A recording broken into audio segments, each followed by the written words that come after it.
بسم اللہ الرحمن الرحیم رب زدنی علما إن الحمد لله نحمده ونستعينه ونستغفره ونؤمن به ونتوكل عليه ونعوذ بالله من شرور أنفسنا ومن سيئات أعمالنا من يهده الله فلا مضل له ومن يضلله فلا هادي له وأشهد أن لا إله إلا الله وحده لا شريك له وأشهد أن محمدا عبده ورسوله فإن خير الحديث كتاب الله وخير الهدي هدي محمد صلى الله عليه وسلم وشر الأمور محدثاتها وكل محدثة بدعة وكل بدعة ضلالة وكل ضلالة في النار. قال الله تبارك وتعالى في القرآن المجيد والفرقان الحميد بعد أن أقول أعوذ بالله السميع العليم من الشيطان الرجيم من همزه ونفخه ونفسه. يا أيها الناس اتقوا ربكم الذي خلقكم من نفس واحدة وخلق منها زوجها وبث منهما رجالا كثيرا ونساء واتقوا الله الذي تساءلون به والأرحام إن الله كان عليكم رقيبا. يا أيها الذين آمنوا اتقوا الله حق تقاته ولا تموتن إلا وأنتم مسلمون. يا أيها الذين آمنوا اتقوا الله وقولوا قولا سديدا يصلح لكم أعمالكم ويغفر لكم ذنوبكم ومن يطع الله ورسوله فقد فاز فوزا عظيما. الحمد لله خالق الوجود من العدم الذي علم بالقلم علم الإنسان ما لم يعلم والصلاة والسلام على سيد الأشرف الأنبياء المرسلين نبينا محمد وعلى آله وأصحابه أجمعين. رب اشرح لي صدري ويسر لي أمري واحلل عقدة من لساني يفقهوا قولي. سبحانك لا علم لنا إلا ما علمتنا إنك أنت العليم الحكيم. اما بعد، تمام قسم کی تعریف، کبریائی اور بڑائی اللہ رب العزت کے لیے لائق و زیبا ہے، اور لاکھوں نہیں کروڑوں درود و سلام ہو تمام انبیاء کرام پر، خصوصاً اللہ کے رسول صلی اللہ علیہ وسلم پر۔ کل ہم نے اختصار کے ساتھ صحابہ کی عدالت پر گفتگو کی تھی۔ آج انشاءاللہ ہم آگے بڑھیں گے اور دیکھیں گے کہ شیخ حفظہ اللہ نے اور کیا کیا جو ہے قواعد اس موضوع سے متعلق اپنی کتاب کے اندر درج کیے ہیں۔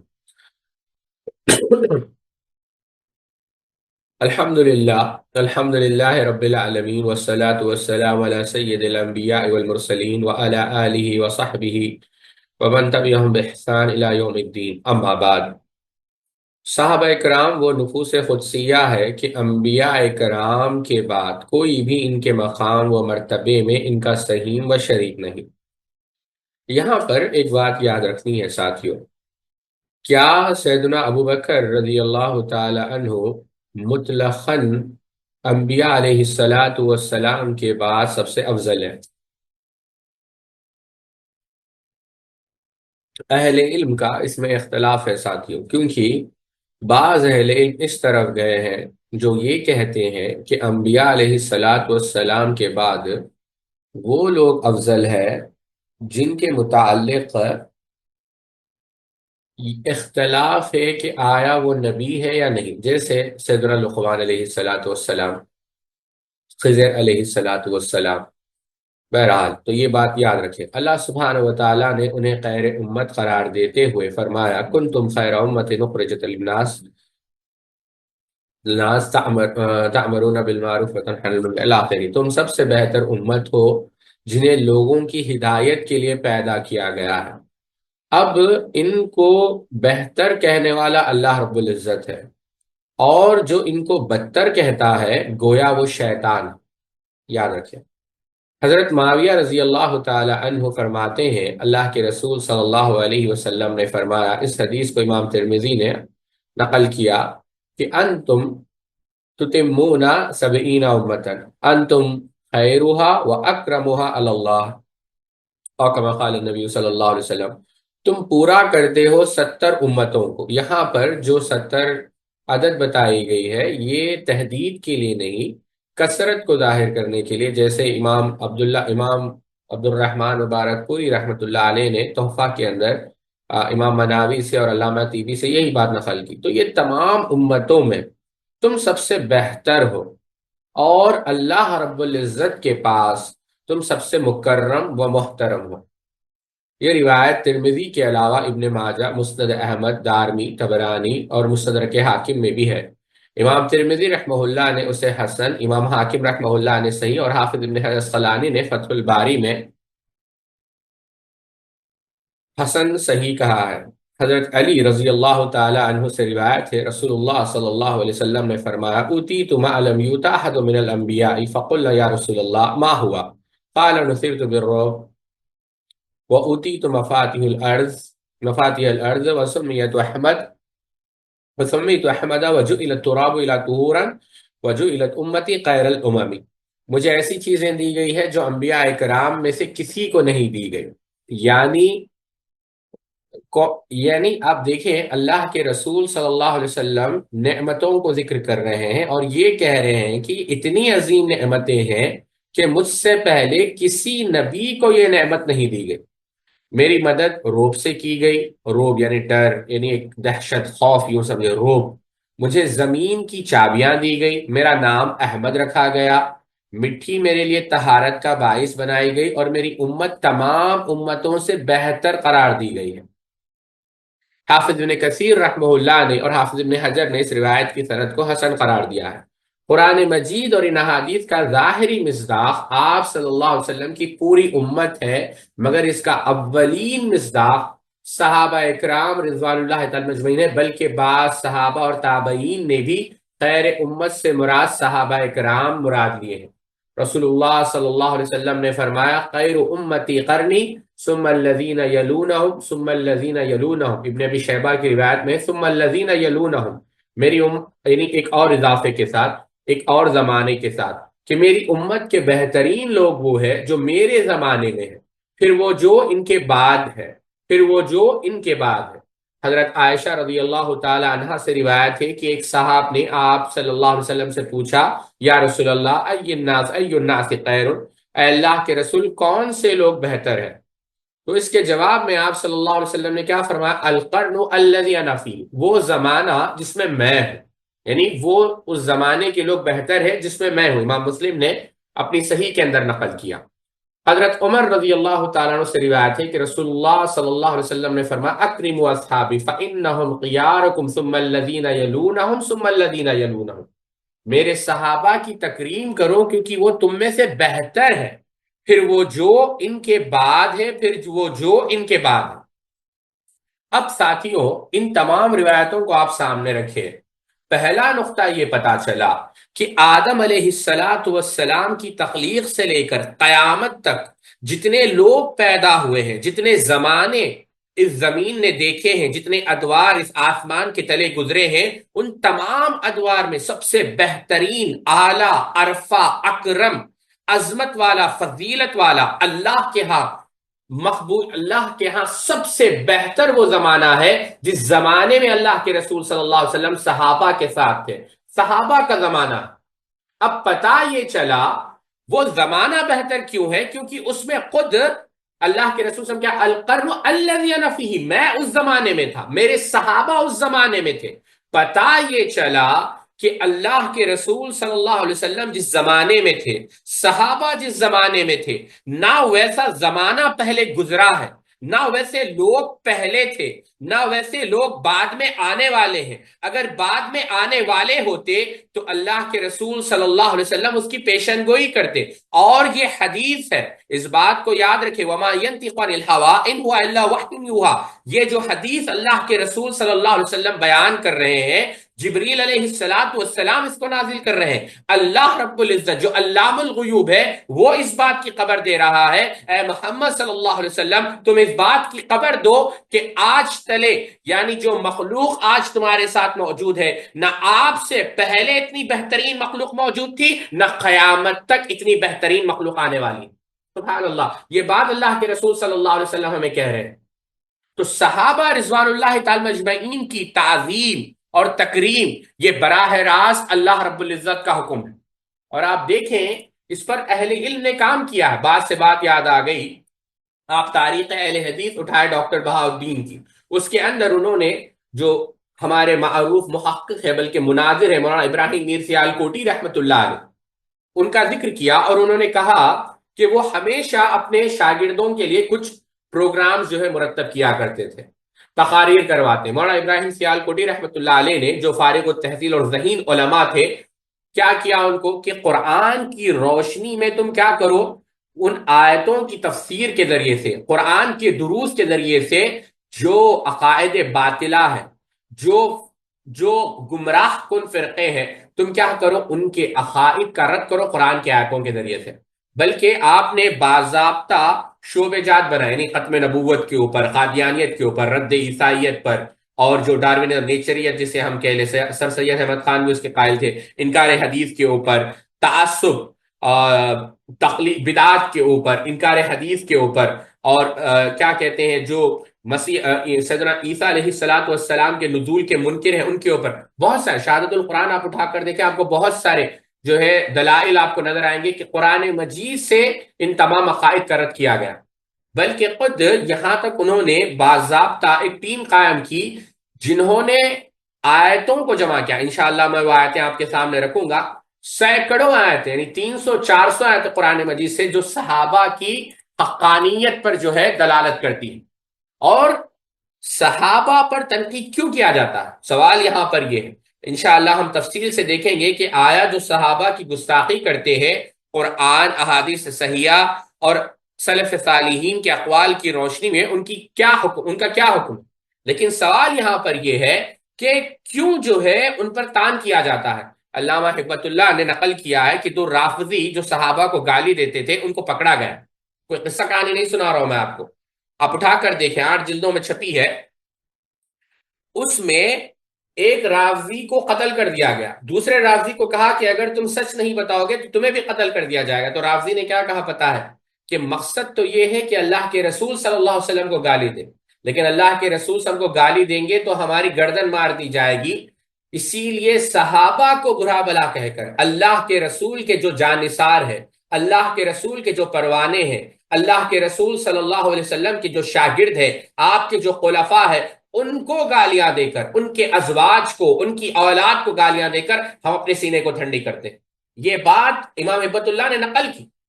بلکہ خطیب بغدادی رحمہ اللہ نے تاریخ بغداد کی جلد نمبر 4 آپ اٹھائیں، خلیفہ ہارون رشید کے پاس جب زندیقوں کو لایا گیا جو اسلام کا لبادہ اوڑھنے والے یعنی دین کے دشمن تھے، تو ایک شخص کو لایا گیا اور اس کو قتل کر دیا گیا. قتل سے پہلے اس کو پوچھا کہ تم ہر طالب علم کو سب سے پہلے صحابہ کی دشمنی کیوں سکھاتے ہو؟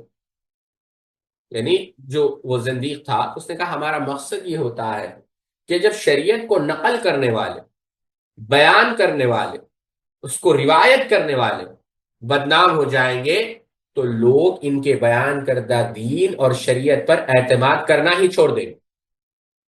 اس وجہ سے ہم کیا کرتے ہیں، صحابہ کے خلاف بھوکتے ہیں. یاد رکھیں بات.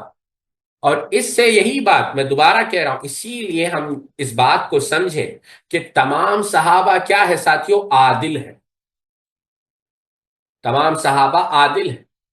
اللہ کے رسول صلی اللہ علیہ وسلم، سیدنا ابو بکر رضی اللہ عنہ کی روایت، اللہ کے رسول نے کیا کہا، الا لیبلغ الشاہد منکم الغائب، خبردار آپ میں سے جو حاضر ہے وہ غائب کو پہنچا دے. اللہ کے رسول خبر دے رہے ہیں.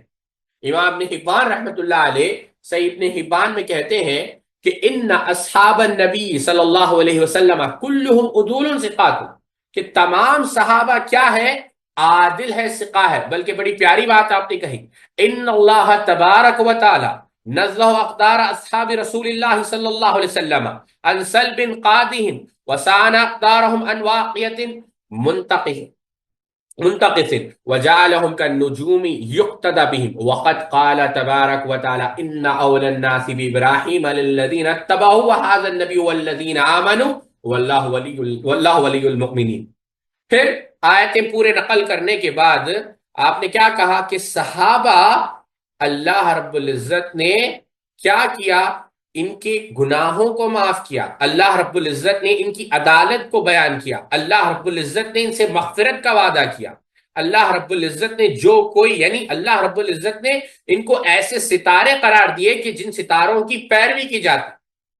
ابن عبد البر رحمۃ اللہ علیہ نے الاستیاب کے اندر بھی یہی بات کہی کہ ہم خیر القرون وخیر امتی اخرجت للناس ثبتت عدالت جمیعہم بثناء اللہ عز وجل علیہ وثناء رسول اللہ وثناء رسول علیہ السلام ولا عدل ممن، یعنی اللہ کے رسول صلی اللہ علیہ وسلم نے جو ہے اللہ رب العزت نے ان کی جو ہے عدالت بیان کی، ان کی عدالت ثابت ہے، اور اس سے بڑا عادل کون ہوگا؟ سبحان اللہ، اس سے بڑی عدالت کس کی ہوگی؟ جسے اللہ رب العزت نے اپنی نبی کی صحبت اور نصرت کے لیے پسند فرمایا۔ اور یہی بات کل ہم نے ذکر کی، دیگر محدثین نے بھی بیان کی۔ اچھا، یہاں پر ان کی عدالت کا مفہوم کیا ہے ساتھیو؟ یہ بات یاد رکھیں، وَإِنَّمَا الْمُرَادُ قبول روایتہم من غیر تکلف بحث عن اسباب العدالہ۔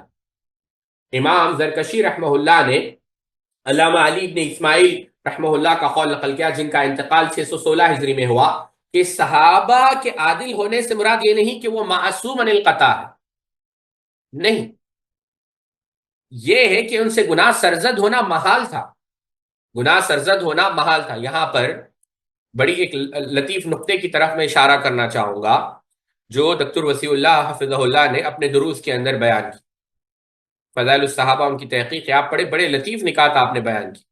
بعض جاہل قسم کے لوگ وہ روایتیں لاتے ہیں جس میں صحابہ رضوان اللہ تعالی مجمعین سے کیا ثابت کرنے کی کوشش کی جاتی ہے؟ یہ ثابت کرنے کی کوشش کی جاتی ہے کہ صحابہ رضوان اللہ تعالی مجمعین کو قبر میں عذاب دیا گیا، خرچ کی ایک واقعے کو لا کر، یا بہت سارے سعد ابن معاذ رضی اللہ عنہ کے واقعے کو لا کر، نمیمے کے واقعے کو لا کر۔ میں اس تفصیل میں جانا نہیں چاہتا کیونکہ وہ ہمارا موضوع نہیں ہے، لیکن ایک بات یاد رکھیں، کیا ہم صحابہ کو معصوم عن الخطا سمجھتے ہیں؟ دو باتیں یاد رکھیں، نہیں، معصوم عن الخطا نہیں ہے، ان سے گناہ سرزد ہونا محال ہے، بلکہ پہلے عدالت صحابہ کو ختم کرتے ہیں پھر اس پر آتے ہیں، بلکہ عدالت صحابہ سے مراد یہ ہے کہ ان کی روایت مطلق طور پر قبول ہے، ان کے اسباب عدالت و تزکیہ کے متعلق بحث و تحقیق کی ضرورت نہیں، الا یہ کہ کسی میں جرا ثابت ہو جائے، مگر ایسا کچھ ثابت نہیں، ایسا کچھ ثابت نہیں۔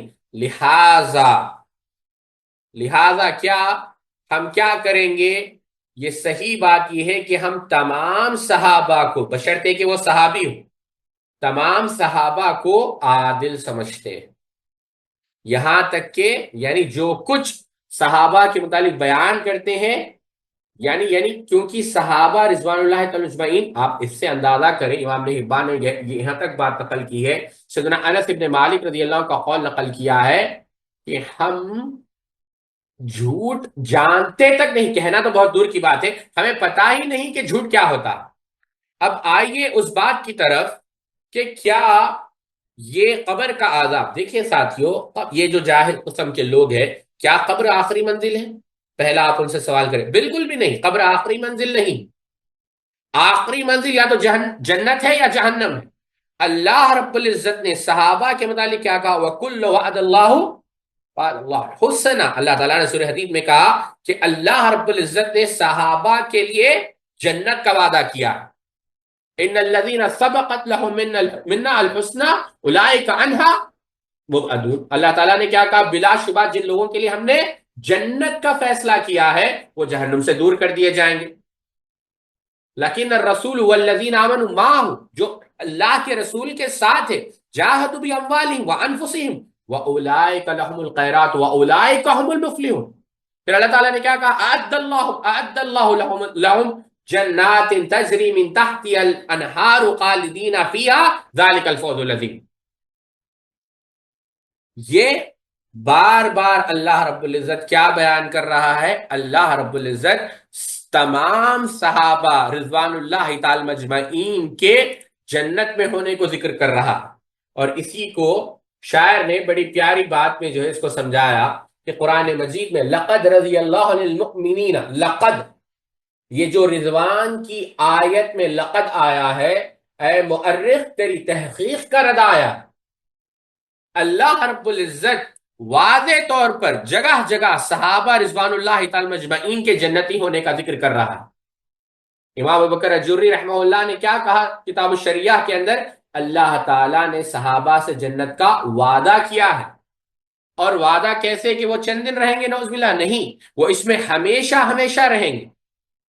کیوں؟ اللہ رب العزت ان سے راضی ہے، وہ اللہ سے راضی ہے۔ یہی بات ابن حزم رحمۃ اللہ علیہ نے کہی، کلہم عدول فاضل من اہل الجنہ، یہ تمام صحابہ عادل ہے، فاضل ہے اور جنتی ہے۔ اسی لیے کیا شیخ الاسلام اللہ ان کی قبر پہ کروڑوں رحمت ہے کیا کہا؟ انا نشہد لہم بالجنتی کما استقر علی ذالک مذہب اہل السنت، ہم صحابہ کے لیے جنت کی گواہی دیتے ہیں جیسا کہ اہل سنت والجماعت کا عقیدہ ہے۔ من جزم فی واحد من هؤلاء بان له ذم يدخل به النار قطعا فهو کاذب مفتر، اگر کوئی کہتا ہے کہ صحابہ نے ایسا گناہ کیا ہے جس کی وجہ سے وہ جہنم میں داخل ہوں گے، تو وہ جھوٹا ہے اور بہتان باز ہے، کیونکہ یہ بات اللہ رب العزت اگر ہوتی تو اللہ رب العزت ہمیں کہتا، اللہ رب العزت نے کہا نہیں مطلب ہے نہیں، تو بات دوسری طرف چلے گئی۔ بات یہ عرض کر رہا تھا، یہی وجہ ہے کہ دوسری طرف بات چلے جائے گی، چلیں کہ صحابہ کی کیا ہے، صحابہ کی جو ہے تکریم کی جائے، صحابہ کی جو ہے تعظیم کی جائے۔ اچھا کہاں چلے گئے ہمیں؟ بلکہ حضرت عبداللہ ابن مسعود رضی اللہ تعالیٰ فرماتے ہیں، ان اللہ نظر فی قلوب العباد فوجد قلب محمد صلی اللہ علیہ وسلم غیر قلوب العباد فاصطفاه لنفسه فابتعثه بالرسالة ثم نظر في قلوب العباد بعد قلب محمد صلی اللہ علیہ وسلم فوجد قلب اصحابه غیر قلوب العباد فجعلهم وزراء نبیه۔ عبداللہ ابن مسعود رضی اللہ عنہ کہتے ہیں، اور آپ دیکھیں اس کو امام مسلم نے امام نسائی نے سنن الکبریٰ کے اندر نقل کیا، اور بھی متعدد محدثین نے اس کو نقل کیا ہے، کہتے ہیں کہ اللہ رب العزت نے بندے کے دلوں کو دیکھا تو تمام بندوں کے دلوں سے بہترین دل آپ صلی اللہ علیہ وسلم کا دل پایا، تو اسے اللہ تعالیٰ نے اپنے لیے چن لیا اور اپنی رسالت کے ساتھ مبعوث کیا۔ اللہ کے رسول صلی اللہ علیہ وسلم کے دل کا کیا کہنا، سبحان اللہ، یعنی انسان تصور نہیں کر سکتا اتنا عظیم دل۔ اس دل کی عظمت کے لیے اتنی ہی بات کافی ہے، الا قلبک لتکون من المنذرین، اللہ رب العزت نے اس دل پر قرآن کو نازل کیا ہے، یعنی اتنا پاک دل کہ کائنات کے اندر اس سے بہترین کوئی دل ہے ہی نہیں۔ پھر اللہ، کیونکہ ہمارا موضوع ہے نہیں، بہت سارے سیرت نگاروں نے مستقل آپ صلی اللہ علیہ وسلم کے دل کے اوپر کتابیں لکھی، اللہ اکبر۔ پھر اللہ تعالیٰ نے اللہ کے رسول صلی اللہ علیہ وسلم کے دل کو منتخب کرنے کے بعد بندوں کے دلوں کو دیکھا۔ اللہ تعالیٰ کون ہے؟ اللہ رب العزت علام الغیوب ہے، اللہ رب العزت بکل شیء علیم، الا یعلم من خلق وهو اللطیف الخبیر، سینوں کے بھید کو جاننے والا ہے۔ اللہ رب العزت نے صحابہ کے دلوں کو دیکھا اور صحابہ کا انتخاب کیا۔ اس بات کو سمجھیں، اللہ رب العزت نے جو شریعت اللہ کے رسول صلی اللہ علیہ وسلم کو عطا کی، الیوم اکملت لکم دینکم واتممت علیکم نعمتی ورضیت لکم الاسلام دینا، اس سے کامل، اس سے اطہر، اس سے بہترین کوئی شریعت نہیں ہے۔ اگر ہوتی تو اللہ رب العزت اس سے بہتر دین و مذہب اللہ کے رسول صلی اللہ علیہ وسلم کو عطا کرتا۔ اللہ رب العزت نے جو کلام اللہ کے رسول صلی اللہ علیہ وسلم کو عطا کیا ہے، اس سے بہتر کلام، اس سے بہتر قرآن، اس سے بہتر سورے اور آیتیں نہیں ہیں۔ اگر ہوتی تو اللہ رب العزت وہ کلام اللہ کے رسول صلی اللہ علیہ وسلم کو عطا کرتا۔ اللہ رب العزت نے جو اخلاق، جو سیرت، جو صورت اللہ کے رسول صلی اللہ علیہ وسلم کو عطا کی، اس سے بہتر کوئی اخلاق، کوئی تعلیم، کوئی سیرت، کوئی صورت نہیں ہے۔ اگر ہوتی تو اللہ رب العزت وہ اوصاف سے اللہ کے رسول صلی اللہ علیہ وسلم کو متصف فرماتا۔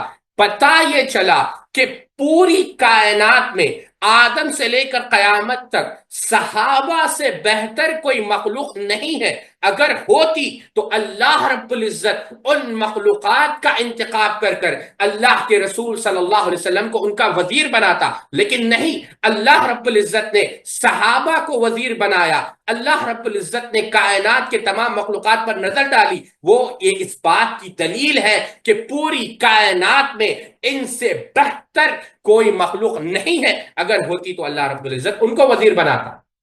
اور یہ بات کہنے والے عبداللہ ابن مسعود رضی اللہ تعالیٰ عنہ، امام امام ابو بکر اجری رحمہ اللہ نے بسند حسن امام حسن بصری سے نقل کیا۔ یہاں پر اختصار ہے، اگر آپ عقیدے کی کتابیں اٹھائیں گے، اللہ اکبر، کوئی معمولی بات نہیں ہے ساتھیو، اللہ ہم سب پر رحم فرمائے۔ حسن بصری رحمت اللہ علیہ کو جب صحابہ رضوان اللہ تعالی مجمعین کے متعلق پوچھا گیا، آپ کتب عقائد اٹھا کر دیکھیں، انسان کے رونگٹے کھڑے ہو جائیں گے۔ جب صحابہ رضوان اللہ تعالی مجمعین کے متعلق حسن بصری رحمت اللہ علیہ کو پوچھا گیا تو آپ رونے لگے۔ امام ابو نعیم رحمت اللہ علیہ ہلۃ الاولیاء میں نقل کرتے ہیں کہ بعض لوگ حسن بصری رحمت اللہ علیہ کے پاس آئے اور پوچھا کہ آپ اللہ کے رسول صلی اللہ علیہ وسلم کے صحابہ کو آپ نے دیکھا ہے، آپ ان کے اوصاف ہمارے سامنے بیان کر دیں، ان کے احوال ہمارے سامنے ذکر کر دیں۔ فبکا، اٹھائیں ابو نعیم رحمت اللہ علیہ کی حلیہ جلد نمبر 2 صفحہ نمبر 150، فبکا، رونے لگے۔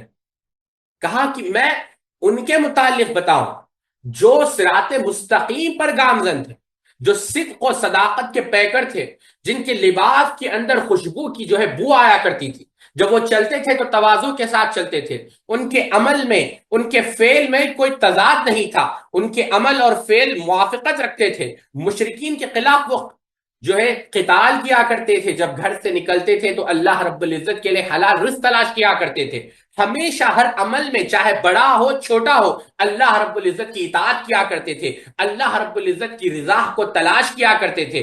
یہی وجہ ہے، ہمارا حق ہے، ان کا حق ہے ہمارے اوپر کہ ہم ان سے محبت کریں، ہم کیا کریں، ان سے بے پناہ محبت کریں، ان کی تعظیم کریں، ان کی توقیر کریں۔ یہ بات حسن بصری رحمت اللہ علیہ نے یہ ایسے جوش میں بیان نہیں کی، روتے ہوئے بیان کی۔ تو صحابہ رضوان اللہ تعالی مجمعین کوئی معمولی ہستی نہیں ہے ساتھیوں۔ یہ روتے ہوئے بیان کرنے کا مقصد کیا ہے ساتھیوں؟ کہ جو دین پہنچا ہے، یہ دین کے اندر سیدنا ابو بکر صدیق رضی اللہ عنہ کی صداقت ہے، سیدنا عثمان ابن عفان رضی اللہ عنہ کی حیا ہے، سیدنا عمر بن خطاب رضی اللہ عنہ کی شجاعت ہے، سیدنا علی رضی اللہ عنہ کے فیصلے ہیں، عبداللہ ابن مسعود رضی اللہ عنہ کی فقہ ہے، سیدنا ابو ہریرہ کی حدیث ہے، ام المؤمنین عائشہ صدیقہ رضی اللہ عنہ کی تفقہ ہے۔ یہ ہر جگہ جگہ جس طرح آپ بارش برسے گلاب کے پھول کو دیکھیں، جب اس پر پانی گرتا ہے تو گلاب کا حسن نکھر کر آتا ہے۔ اس دین کے اندر حسن کسی پانی کی وجہ سے نہیں، جگہ جگہ آپ کو صحابہ کا خون ملے گا، جگہ جگہ آپ کو صحابہ کی قربانیاں ملے گی، جگہ جگہ آپ دیکھیں گے کہ صحابہ رضوان اللہ تعالی مجمعین وہ جماعت ہے، ان اللہ اشترى من المؤمنین انفسهم واموالهم بان لهم الجنہ۔ ہر چیز، نہ رات دیکھا نہ دن دیکھا، ہر چیز جب صبح اٹھی رات اٹھی یہی دیکھا کہ اللہ رب العزت ہم سے راضی ہو جائے، تب جا کر اللہ رب العزت نے کیا کہا، والسابقون الاولون من المہاجرین والانصار والذین اتبعوهم باحسان رضی اللہ عنہم ورضوا عنہ، کہ ہم تم سے راضی ہے اور تم ہم سے راضی۔ تو یہ مقام ہے صحابہ رضوان اللہ تعالی مجمعین کا۔ بات دوسری طرف چلے گی، امام حسن بصری رحمہ اللہ سے نقل کیا کہ انہوں نے فرمایا اولئک اصحاب محمد صلی اللہ علیہ وسلم کانوا ابر هذه الامه قلوبا واعماقها علما واقلها تکلفا، قوم اختارهم الله عز وجل لصحبة نبيه واقامة دينه فتشبهوا باخلاقهم وطرائقهم فانهم كانوا ورب الكعبة على الهدى المستقيم۔ وہ اللہ کے رسول صلی اللہ علیہ وسلم کے صحابہ تھے، وہ اس امت کے سب سے زیادہ نیک دل، سب سے زیادہ گہرے علم رکھنے والے اور سب سے کم تکلف کرنے والے تھے۔ وہ ایسے لوگ تھے جنہیں اللہ تعالیٰ نے اپنی دین کو سرفراز کرنے اور اپنے نبی کی صحبت کے لیے منتخب کیا۔ ارے جس دین کی اقامت کے لیے اللہ نے صحابہ کا انتخاب کیا، حیا آنی چاہیے اپنے آپ کو علماء بولنے والے لوگوں کو، اپنے آپ کو مفکر اور مورخ بولنے والوں کو، جو ان صحابہ پر اقامت دین کا نام لے کر جو ہے اعتراض کرتے ہیں۔ حسن بصری کیا کہتے ہیں کہ اخلاق و اطوار کو اختیار کرو، رب کعبہ کی قسم وہ صراط مستقیم پر تھے۔ حضرت صحابہ کرام کے بارے میں بالکل یہی رائے حضرت عبداللہ ابن عمر کی ہے، جیسے امام ابن نعیم نے نقل کیا، اور علامہ عبد البر نے یہی رائے حضرت عبداللہ ابن مسعود سے بھی نقل کی ہے، بلکہ اللہ سبحانہ وتعالی نے فرمایا قل الحمد للہ الذی وسلام علی عبادہ الذین اصطفیٰ، آپ کہہ دیں کہ تمام تعریف اللہ ہی کے لیے ہے اور اس کے منتخب بندوں پر سلام ہے، اللہ سبحانہ وتعالی کے منتخب بندے۔ اب یہاں پر کوئی یہ نہ سمجھے کہ یہ صرف حسن بصری رحمت اللہ علیہ نے بات کہی ہے، اگر آپ اقوال اٹھا کر دیکھیں گے جگہ جگہ آپ کو صحابہ کی شان میں اسلاف کے اقوال ملیں گے۔ محمد ابن کعب القرظی، حماد ابن زید کہتے ہیں، امام سیوطی رحمت اللہ علیہ اپنی تاریخ کے اندر یہی بات امام نے اساکر رحمت اللہ علیہ نقل کی کہ جب محمد ابن کعب القرظی کو اللہ کے رسول صلی اللہ علیہ وسلم کے صحابہ کے متعلق پوچھا گیا تو آپ نے کیا کہا؟ یہ وہ جماعت ہے جس کی مغفرت اللہ رب العزت نے کر دی، اور اللہ رب العزت نے جنت کو ان کے اوپر واجب کر دیا، اور سورہ توبہ کی آیت پڑھی۔ قتادہ ابن دیامہ رحمت اللہ علیہ بہت بڑے امام ہیں، امام احمد ابن حنبل رحمت اللہ علیہ اپنی کتاب مسند کے اندر نقل کرتے ہیں کہ اللہ کے رسول یہ جو صحابہ ہے اللہ رب العزت نے ان کا انتخاب کیا، ان کی صداقت کے لیے یہی بات کافی ہے کہ اللہ رب العزت نے دین کی اقامت کے لیے ان کا انتخاب کیا۔ امام ابن کثیر رحمت اللہ علیہ نے سبحان اللہ اپنی کتاب البدایہ والنہایہ کے اندر حماد ابن سلمہ سے ایک اثر نقل کیا، وہ نقل کرتے ہیں ایوب سختیانی رحمت اللہ علیہ سے کہ جو سیدنا ابو بکر رضی اللہ عنہ سے محبت کرتا ہے اس نے دین کو قائم کیا، جو سیدنا عمر رضی اللہ عنہ سے محبت کرتا ہے اس کے لیے راستہ جو ہے آسان ہو گیا، یعنی دین کا راستہ۔ جو سیدنا عثمان ابن عفان رضی اللہ عنہ سے محبت کرتا ہے، غور کریں ساتھیوں، اللہ رب العزت نے اس کو نور عطا کر دیا۔ جو سیدنا علی رضی اللہ عنہ سے محبت کرتا ہے وہ موحد ہو گیا، اللہ رب العزت نے شرک سے اس کو بری کر دیا۔ یعنی صحابہ کی محبت آپ کو جہنم سے نجات دلانے والی، اور جو صحابہ کے متعلق خیر کی بات کرتا ہے اللہ رب العزت نے اس کو نفاق سے بری کر دیا، اب نفاق اس کے دل میں شامل نہیں ہو سکتا۔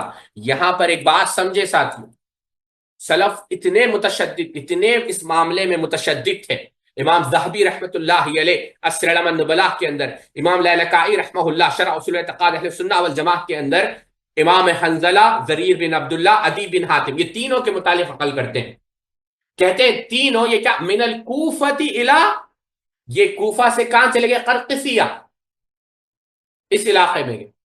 اب لوگوں نے پوچھا آپ کوفہ چھوڑ کر جا رہے ہو تو کیا کہا؟ وَقَالُوا لَا نُقِيمُ بِبَلَدٍ يُشْتَمُ فِيهِ عثمان، ہم ایسی زمین میں رہنا پسند نہیں کرتے جہاں پر سیدنا عثمان رضی اللہ تعالیٰ کو برا بھلا کہا جائے۔ اب یہ تو چھوڑے، ابو العالیہ رحمت اللہ علیہ معروف تابعی ہیں، اہدنا الصراط المستقیم کی تفسیر میں یہ بات بیان کرتے ہیں، امام طبری نے اپنی تفسیر میں نقل کیا کہ صراط مستقیم سے مراد سیدنا ابو بکر، یعنی اللہ کے رسول صلی اللہ علیہ وسلم کے بعد سیدنا ابو بکر اور سیدنا عمر کا راستہ۔ اور دیکھیں سیدنا عثمان اور علی دونوں کی محبت کو ذکر کیا گیا۔ سفیان ثوری، آج بعض لوگ ایسے ہوتے ہیں کہ جن کے دل میں سیدنا عثمان کی محبت ہو تو اہل بیت کی محبت نہیں ہوتی، بعض ایسے ہوتے ہیں کہ جو اہل بیت کی محبت کا دعویٰ تو کرتے ہیں لیکن صحابہ کی محبت سے ان کا دل خالی ہوتا نہیں۔ سفیان ثوری رحمہ اللہ نے کیا کہا کہ سیدنا عثمان اور سیدنا علی کی محبت جمع نہیں ہو سکتی ایک دل میں سوائے اس دل کے اندر جو دل شریف ہو، جو دل نبیل ہو۔ ایسے دل کے اندر اللہ رب العزت صحابہ کرام کی محبت کو، اہل بیت کی محبت کو اکٹھا کرتا۔ تو یہ مت سمجھے کہ صرف یہاں تک بات نہیں، آپ بڑھتے چلے جائیں، آپ کو بہت سارے امام ابن عبد البر رحمت اللہ علیہ نقل کرتے ہیں، بقی ابن ولید کہتے ہیں کہ امام اوزائی نے مجھے نصیحت کی، اور نصیحت کی کہ یاد رکھو علم وہ ہے جو صحابہ سے ہے، اور جو صحابہ سے، اور یاد رکھو کہ جب کبھی کسی صحابی کا ذکر کرو خیر کے ساتھ کرو، جب کبھی کسی صحابی کا ذکر کرو خیر کے ساتھ کرو۔ اور یہ کیوں کہا کہ علم وہ ہے جو صحابہ سے ہے؟ اللہ رب العزت قرآن مجید میں سورہ صباح کے اندر ارشاد فرماتا ہے وَإِلَى الَّذِينَ أُوتُوا الْعِلْمَ الَّذِي أُنزِلَ إِلَيْكَ مِن رَّبِّكَ هُوَ الْحَقُّ، جن کو علم دیا گیا، آپ اٹھائیں مفسرین کا اس بات پر اتفاق ہے، اوت العلم الذی، جن کو علم دیا گیا وہ کون ہے ساتھیوں؟ آپ ایک حوالہ میں آپ کو دیتا ہوں، ابن عبد البر کی جامع بیان العلم و فضلیہ آپ اٹھا کر دیکھیں، قتادہ رحمہ اللہ کہتے ہیں اس سے مراد صحابہ رضوان اللہ تعالی مجمعین ہے جن کو اللہ رب العزت نے علم عطا کیا۔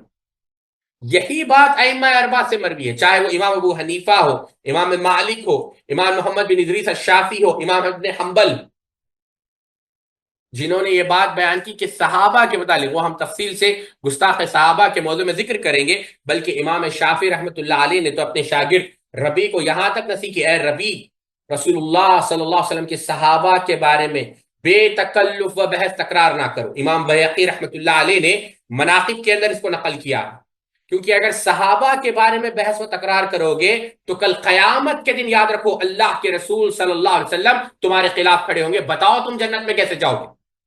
بلکہ ایک مقام پر یہ لکھا کہ میرا خیال یہ ہے کہ جو لوگ صحابہ اکرام کی گستاخی کرتے ہیں وہ آزمائش میں ڈال دیے گئے، بلکہ کہتے ہیں کہ صحابہ کے خلاف بھوکنے کی اجازت اس لیے دی گئی۔ امام شافعی کہہ رہے ہیں یہ بات، کہتے ہیں میرا خیال یہ ہے کہ ان کے خلاف بھوکنے کی اجازت اس لیے دی گئی ہے کہ صحابہ اکرام کے اعمال کبھی ختم ہی نہ ہو، قیامت تک ان کے نیک اعمال بڑھتے جائیں اور اللہ رب العزت ان کے درجات کو بلند کرتے جائیں۔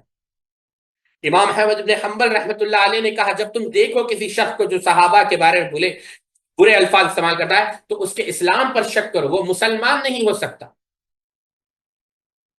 یعنی صحابہ کا جب ذکر ہو تو ان کے محاسن کا ذکر ہو، ان کے لغزشوں کا ذکر نہ کیا جائے، ان کے اختلافات کا ذکر نہ کیا جائے۔ تو یہ بات بلکہ امام مالک رحمۃ اللہ علیہ نے تو تکفیر کی ہے، جو آیت ہے محمد رسول اللہ والذین معہ اشداء علی الکفار، ہم تفصیل سے آئیں گے، اس کے مفسرین کے اقوال نقل کریں گے، لیکن کہا کہ جو شخص ایسا کرتا ہے وہ کافر ہے، واجب القتل ہے، اس کی کوئی اس کا مال، اس کا خون حلال نہیں، جو صحابہ اکرام رضوان اللہ تعالی مجمعین کے لیے اپنے دل میں ذرہ برابر بھی بغض رکھتا ہو۔ یہی بات کس نے کہی؟ امام ابو حنیفہ رحمۃ اللہ علیہ۔ تو بات یہ بیان کر رہا تھا ساتھیوں، تمام سلف سے کوئی یہ نہ سمجھے کہ صرف ایک حسن بصری رحمہ اللہ نے بھی یہ بات بیان کی، نہیں ساتھ، ہم تفصیل سے پورے اقوال کا بھی آپ کے سامنے رکھیں گے، لیکن جو ہمیں ابھی بالضبط تھے وہ ہم نے آپ کے سامنے رکھے۔ چلے آگے بڑھتے ہیں۔ اللہ سبحانہ و تعالیٰ کے منتخب بندے تمام انبیاء کرام علیہ السلام، تمام بندے تمام انبیاء کرام سلام ہیں۔ حضرت ابن عباس، امام سفیان ثوری اور سدی فرماتے ہیں کہ اس سے مراد صحابہ کرام رضوان اللہ تعالی اجمعین ہے۔ اس کی تائید اس سے بھی ہوتی ہے کہ قرآن پاک ہی میں ہے ثم اورثنا کتاب الذین اصطفینا من عبادنا، ہم نے اس کتاب قرآن مجید کے وارث اپنے وہ بندے بنائے جنہیں ہم نے چن لیا۔ صحابہ اکرام رضوان اللہ مجمعین سب سے پہلے وارث ہے، اور وہی اول اللہ تعالیٰ کے منتخب بندے ہیں جنہیں اپنے نبی کی صحبت اور اپنی کتاب کی حفاظت و وراثت کے لیے پسند فرمایا۔ صحابہ اکرام کا یہ شرف و فضل ایسا ہے جسے نہ حضرت عیسیٰ کے حواری اور نہ ہی حضرت موسیٰ کے نقبہ پا سکتے ہیں۔ یہ رتبہ بلند ملا جس کو مل گیا ہر مدعی کے واسطے دار و رسن کہا۔ صحابہ اکرام سے محبت ایمان کی علامت ہے۔ صحابہ اکرام کی تعظیم و تکریم ایسا نہیں کہ اس سے بے اعتنائی برتی جائے اور اسے معمولی سمجھ کر نظر انداز کر گیا، بلکہ یہ مسلمانوں کے ایمان کا مسئلہ ہے اور اصول دین کا اہم اصول ہے۔ چنانچہ جن ائمہ سلف نے عقیدہ اصول پر مستقل کتابیں لکھی ہے، انہوں نے صحابہ اکرام کی تعظیم و تکریم، ان کی صداقت و عدالت کو دین کا اصل الاصول قرار دیا ہے۔ چنانچہ امام عبداللہ ابن احمد ابن حنبل کی کتاب السنہ، امام ابوبکر احمد ابن محمد القلال کی السنہ، امام ابوبکر محمد ابن حسین الجری کی کتاب الشریعہ، امام محمد ابن اسحاق ابن مندہ کی کتاب الایمان، امام ابن عاصم کی السنہ، امام ابو القاسم ہبت اللہ اللالکائی رحمہ اللہ کی شرح اصول اعتقاد اہل السنہ والجماعہ، امام طحاوی کی العقیدۃ الطحاویہ، امام محمد الحسن ابن علی البربہاری کی شرح السنہ، اور امام نے بتہ کی کتاب الشرح والابانہ، شیخ الاسلام تیمیہ کی العقیدۃ الواسطیہ، امام عثمان اسماعیل بن عبد الرحمن الصابونی کی عقیدۃ السلف و اصحاب الحدیث، علامہ ابن حمام کی المسامرۃ بشرح المسایرہ، امام ابن قدامہ کی علمۃ الاعتقاد الحادی الی سبیل الرشاد، امام الحسن بن اسماعیل الشری کی الابانہ عن اصول الدیانہ، علامہ محمد اسفرائینی کی شرح الفقہ الاکبر، علامہ تفتزانی کی شرح العقائد، اور حضرت نواب صدیق حسن خان کی قطف الثمر فی بیان عقیدت اہل الاثر میں اس مسلمہ اصول کو دیکھا جا سکتا ہے۔ امام بخاری نے بھی الجامع الصحیح میں کتاب الایمان کے تحت باب قائم کیا، علامت الایمان حب الانصار، کہ انصار صحابہ سے محبت ایمان کی علامت ہے، جس کے تحت حضرت انس کی یہ حدیث لائے ہیں کہ رسول اللہ صلی اللہ علیہ وسلم نے فرمایا آیت الایمان حب الانصار و آیت النفاق بغض الانصار، ایمان کی علامت انصار سے محبت کرنا اور نفاق کی علامت انصار سے بغض رکھنا ہے۔ انصار صحابہ کرام سے محبت ایمان کی علامت اس بنا پر ہے کہ انہوں نے بڑے مشکل وقت میں رسول اللہ صلی اللہ علیہ وسلم کی بیعت کی، اپنی جان پر کھیل کر آپ صلی اللہ علیہ وسلم کو مدینہ طیبہ میں لائے۔ سارا عرب ان کا بھی دشمن بن گیا، منافقین مدینہ ان سے اس بنا پر بغض رکھتے تھے، ان سے محبت رسول اللہ صلی اللہ علیہ وسلم سے رشتہ داری کی بنیاد پر نہیں بلکہ خادم اسلام ہونے کے ناطے اور رسول اللہ صلی اللہ علیہ وسلم کی خدمت گزاری اور وفا شعاری کے نتیجے میں ہے۔ حضرت معاویہ رضی اللہ عنہ سے روایت ہے کہ رسول اللہ صلی اللہ علیہ وسلم نے فرمایا من احب الانصار فبحبی احبهم ومن ابغضهم فببغضی ابغضهم، جو انصار سے محبت کرتا ہے وہ میرے ساتھ محبت کے باعث ان سے محبت کرتا ہے، اور جو ان سے بغض رکھتا ہے وہ میرے ساتھ بغض کی وجہ سے ان سے بغض رکھتا ہے۔ یہ روایت طبرانی میں ثقہ راویوں سے مروی ہے۔ اس مفہوم کی حدیث حضرت براء ابن عازب رضی اللہ عنہ سے صحیح بخاری میں اور ابو سعید خدری سے صحیح مسلم میں بھی موجود ہے۔ علامہ عینی نے کہا کہ حکم تمام اعیان صحابہ کرام بلکہ تمام صحابہ کرام کے بارے میں بھی ہے کہ ان سے محبت ایمان کی اور ان سے بغض نفاق کی علامت ہے۔ مطلب یہ احادیث صرف انصار کے ساتھ خاص نہیں، تمام صحابہ کے ساتھ۔ اسی طرح صحیح مسلم میں حضرت علی رضی اللہ عنہ سے روایت ہے کہ رسول اللہ صلی اللہ علیہ وسلم نے میرے بارے میں فرمایا لا يحبنی الا مؤمن ولا یبغضنی الا منافق، مجھ سے وہی محبت کرے گا جو مومن ہوگا اور وہی بغض رکھے گا جو منافق ہوگا۔ حضرت علی رضی اللہ تعالیٰ عنہ نے بھی تمام قریبی رشتہ داروں کی علل رغم صغرا سنی کے بعث رسول سم کا ساتھ دیا، بائیں طور ان سے محبت بھی ایمان کی علامت قرار دی گئی۔ دیگر صحابہ کرام سے محبت بھی رسول اللہ صلی اللہ علیہ وسلم سے نسبت اور آپ کی رفاقت کے اعتبار سے ہے، اور ان سے بغض و عداوت بھی دراصل رسول اللہ صلی اللہ علیہ وسلم سے بغض کا نتیجہ ہے۔ چنانچہ حضرت عبداللہ بن مغفل رضی اللہ تعالیٰ عنہ سے روایت ہے کہ رسول اللہ صلی اللہ علیہ وسلم نے کیا کہا من احبهم فبحبی احبهم ومن ابغضهم فببغضی ابغضهم۔ یہ روایت ترمذی امام احمد نے مسند کے اندر نقل کیا ہے۔ اچھا، اس میں یہ بحث کو آپ چھوڑیں۔ حضرت ابو ہریرہ رضی اللہ تعالی عنہ نے اپنی والدہ کی ایمان کی بڑی کوشش کی مگر وہ اسلام نہ لائے، تو انہوں نے رسول اللہ صلی اللہ علیہ وسلم کی خدمت میں حاضر ہو کر والدہ کی ایمان کے لیے دعا کی، التجا کی۔ آپ صلی اللہ علیہ وسلم نے دعا کر دی تو اسے دولت ایمان حاصل ہو گئی۔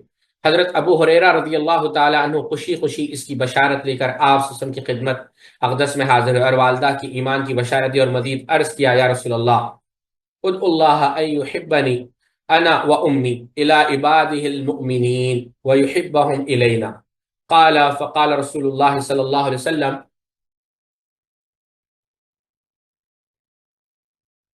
اللہم حبب عبیدک ھذا یعنی ابا ہریرہ۔ آپ دیکھیں سبحان اللہ کتنی بڑی بات ہے، وَأُمَّهَا إِلَىٰ عِبَادِكَ الْمُؤْمِنِينَ وَحَبِّبْ إِلَيْهِمُ الْمُؤْمِنِينَ فَمَا خُلِقَ مُؤْمِنٌ يَسْمَعُ بِهِ وَلَا يَرَانِ إِلَّا حَبَّنِي۔ اے اللہ کے رسول آپ اللہ سے دعا کرے کہ اللہ تعالیٰ میری اور میری والدہ کی جو محبت ہے وہ کیا کرے، مومن بندوں کے دلوں میں پیدا کر دے اور مومنوں کی محبت ہمارے دل میں ڈال دے۔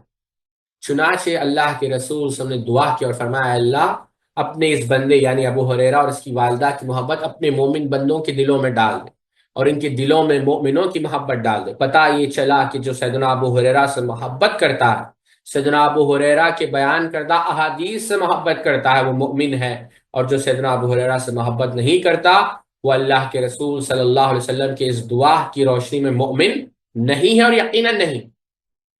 حضرت انس رضی اللہ تعالیٰ فرماتے ہیں ہمیں آپ کے اس ارشاد پر اتنی خوشی ہوئی کہ اتنی خوشی کسی اور بات سے نہیں ہوئی کہ انت مع من احببت، بو علی اندر غبار ناخت گم دست رومی پردہ محمل گرفت، تم اس کے ساتھ ہوگے جس سے تم محبت کرتے ہو۔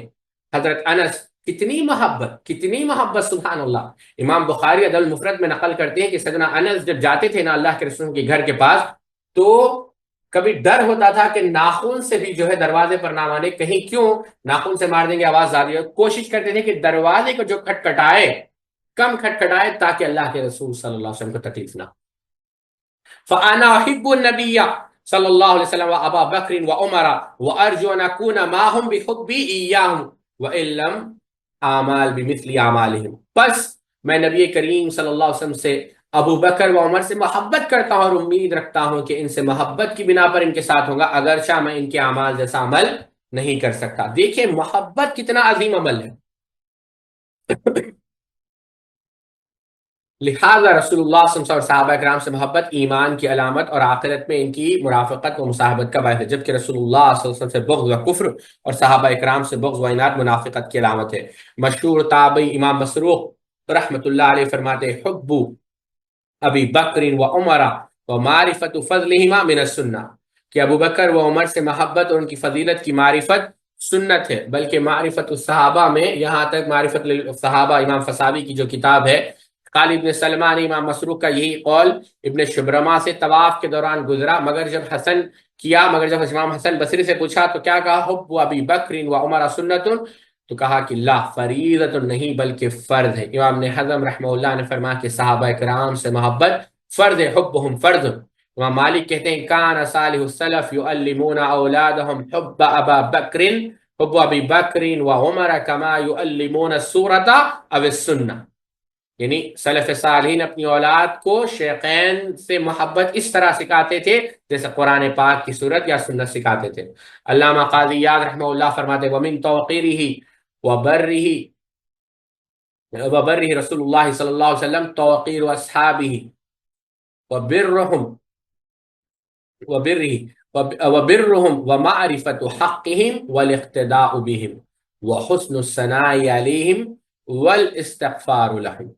رسول اللہ صلی اللہ علیہ وسلم کی تعظیم و توقیر، آپ سے حسن سلوک کا تقاضا ہے کہ آپ کے صحابہ کرام کی بھی توقیر کی جائے اور ان سے حسن سلوک کا اظہار کیا جائے، ان کے حق کو سمجھا جائے، ان کی اقتداء کی جائے، ان کی تعریف کی جائے اور ان کے لیے بخشش کی دعا کی جائے۔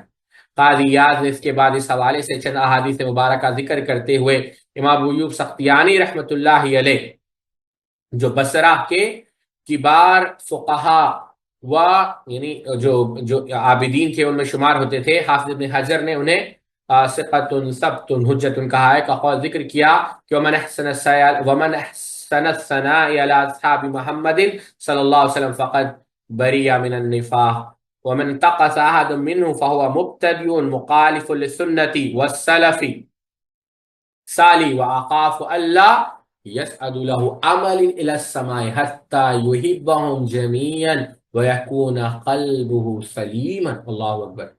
کیا کہا کہ جو صحابہ اکرام کی اچھی تعریف کرتا ہے وہ نفاق سے بری ہے، اور جو ان میں سے کسی ایک کی تنقیص کرتا ہے وہ بدعتی ہے، سنت اور سلف صالحین کے طریقے کے مخالف ہے۔ مجھے خطرہ ہے کہ اس کا کوئی عمل قبولیت کے لیے اس وقت تک آسمان پر نہیں جائے گا جب تک وہ سب صحابہ اکرام سے محبت نہ کرے اور اس کا دل صحابہ اکرام کے ساتھ بغض سے بچا ہوا نہ ہو۔ پتہ یہ چلا کہ اللہ کے پاس وہ عبادت جو در نظر شاہد نیا یزدرد زروخا کو یکسان ما یزبرد، عبادت تو وہ ہے، سونا تو وہ ہے جو محبوب قبول کرے۔ جس سونے کو محبوب پھینک دے تو محبوب میں اور سونے میں اور خاک میں فرق نہیں رہتا، کیونکہ سونا تو وہ ہے، تحفہ تو وہ ہے جو آپ جس سے محبت کرتے ہیں وہ قبول کرے، عبادت تو وہ ہے جو خدا قبول کرے۔ اور یہاں پر ابو ایوب السختیانی رحمۃ اللہ علیہ کہتے ہیں کہ وہ عبادت آسمان تک پہنچ ہی نہیں سکتی جس عبادت میں صحابہ کی محبت نہ ہو۔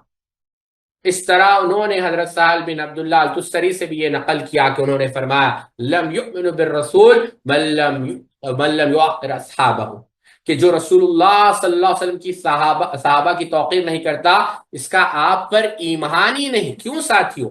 ایمان کی تعلیم دی ہے صحابہ نے، محمد الرسول اللہ دعویٰ ہے، لا الہ الا اللہ، اللہ رب العزت کو نہ کسی نے دیکھا ہے، اللہ رب العزت کو عرش پر جا کر نہ عرش کو دیکھا ہے، نہ جنت کو دیکھا ہے، نہ جہنم کو دیکھا ہے، لا الہ الا اللہ یہ دعویٰ ہے، اور اس دعوے کی دلیل اللہ کے رسول صلی اللہ علیہ وسلم ہے۔ یہی وجہ ہے آپ محدثین کو دیکھیں گے کہ خدا کی وجود پر کتابیں نہیں لکھی، دلائل النبوہ پر کتابیں لکھی۔ کیوں؟ جب یہ بات مان لی جائے گی کہ اللہ کے رسول نبی ہے تو یہ بات لازم اور ملزوم ہے کہ خدا موجود ہے، خدا تنہا ہے، اکیلا ہے، اس کی ذات میں، اس کی صفات میں کوئی شریک نہیں۔ تو انبیاء، نبی، اللہ کے رسول صلی اللہ علیہ وسلم کے دلائل پر کتابیں لکھی۔ پتہ یہ چلا کہ اللہ کی الوہیت کا مقدمہ اللہ کے رسول صلی اللہ علیہ وسلم کی صداقت پر کھڑا ہے، اور جو صحابہ کی توہین کرتا ہے، صحابہ کی توقیر نہیں کرتا، گویا وہ اللہ کے رسول کی رسالت کا انکار کر رہا ہے۔ تو پتہ یہ چلا کہ محمد الرسول اللہ دعویٰ ہے، اور والذین معہ اس دعوے کی دلیل ہے۔ تو جس طرح رسالت کا مقدمہ صحابہ کی عدالت پر کھڑا ہے، پھر الوہیت کا مقدمہ اللہ کی رسول کی رسالت پر کھڑا ہے، تو کوئی شخص ایمان لا ہی کیسے سکتا ہے جب وہ صحابہ کی توقیر نہ کرے۔ ابو نعیم اصبہانی نے فضیل ابن عیاض سے نقل کیا کہ انہوں نے فرمایا کہ میں یہ بات کو پسند کرتا ہوں، انی حب من احبهم اللہ وهم الذین یسلم منہم اصحاب محمد صلی اللہ علیہ وسلم، وابغض من ابغضه اللہ وهم اصحاب الاحواء والبدع، کہ جو میں اس بات کو پسند کرتا ہوں کہ جن سے اللہ محبت کرے، جن سے اللہ محبت کرتے ہیں، اور وہ وہی ہے جن کی زبان درازیوں سے صحابہ کرام محفوظ ہے، اور میں ان سے بغض رکھتا ہوں جن سے اللہ بغض رکھتے ہیں، اور وہ خرافی اور بدعتی روافض اور شیعہ ہے، اور جو صحابہ کے خلاف بھوکتے ہیں۔ امام ابو جعفر عمر بن سلیم، یہیں پر میں اپنی بات کو روکتا ہوں، وقت بھی کافی ہو چکا ہے، انشاءاللہ کل ہم بات کو آگے بڑھائیں گے۔ اللہ رب العزت سے دعا ہے اللہ رب العزت ہم سب کو کہنے سننے سے زیادہ عمل کرنے کی توفیق عطا فرمائے۔ سبحانک اللہم و بحمدک، اشہد ان لا الہ الا انت، استغفرک و اتوب الیک۔ والسلام علیکم ورحمۃ اللہ وبرکاتہ۔